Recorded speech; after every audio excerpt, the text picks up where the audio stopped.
this comes from. I was in a meeting, a closed-door meeting of the Congress Working Committee leaders yesterday.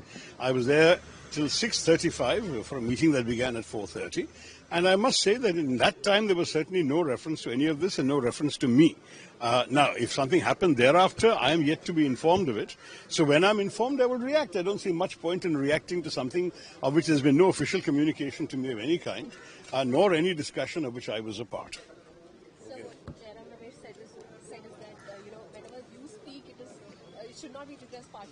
But he's correct. He's absolutely correct. I made it very clear. I'm not a spokesman of the party. I'm not a spokesman of the government either, I might add. I'm, for whatever it's worth, people seem to think I have some knowledge about some of these subjects, and so they come and ask me my views. And I make it very clear, sometimes explicitly, sometimes implicitly, that I'm expressing my personal views as an Indian, as a proud citizen, and certainly don't forget that my own party had declared complete solidarity with the government and the armed forces at the beginning of this conflict, and in that spirit I also expressed that support.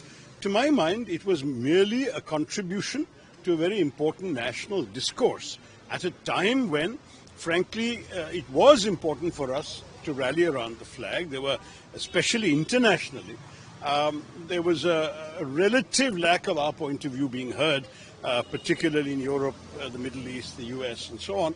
And when stations from those countries approached me, I felt it was almost my duty to try and give a point of view that I believe accurately reflects my understanding anyway of what India believes, stands for, and would have done. Now, I'm not any way official. I mean, I am a chairman of a standing committee, but we have not yet been briefed. Our briefing is coming on Monday. So I have no access to any special classified information or anything. I'm giving my personal opinion as somebody who has been witnessing and watching world affairs from close quarters for a very long time. That's about it. And frankly, people are entirely free and welcome to reject my point of view. This is my point of view, that's all. To which I am, I believe, entitled in a remark. So Sudaran has already come out against you that he is not happy about being removed from the post. And there was a speculation that you should be speaking to Sudaran to pacify him. Is there anything happening like that? No, I actually have not spoken to him recently. I did speak to him the day that he was withdrawn and that he moved, and at that time we had a very amicable conversation. As far as this is concerned, it is a decision of the leadership of the party, the so-called High Command, and when we as individual members of the party were asked our opinions, we gave our opinions. But now that the decision has been taken, I see no point in redoubling down on any of this from my point of view. I have given my view. Now the party has taken a decision. We must move on. It's as simple as that. So you said you were in that meeting yesterday. Nothing of this sort was discussed. But today, news reports or reports are coming out. On the basis of what? So that's what. You all went to journalism school. Aren't you supposed to have some basic evidence, facts and figures, who, what, where, why, when, etc.? Tell me who, what, where, why, when, then I'll be... I have not received any communication to this effect. All I'm seeing is media reports.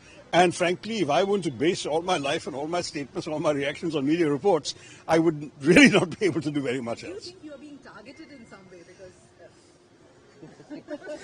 you folks tell me, am I in your crosshairs? I don't know. Look, as far as I'm concerned, I'm trying to do my work. I have a lot of engagements in the constituency this evening, which is why I'm here, and I should be allowed to go on and meet them. All I can say is I don't honestly see the need for much of this controversy, but on one issue, we are all Indians, and at this time, at the time of conflict, I spoke as an Indian, and I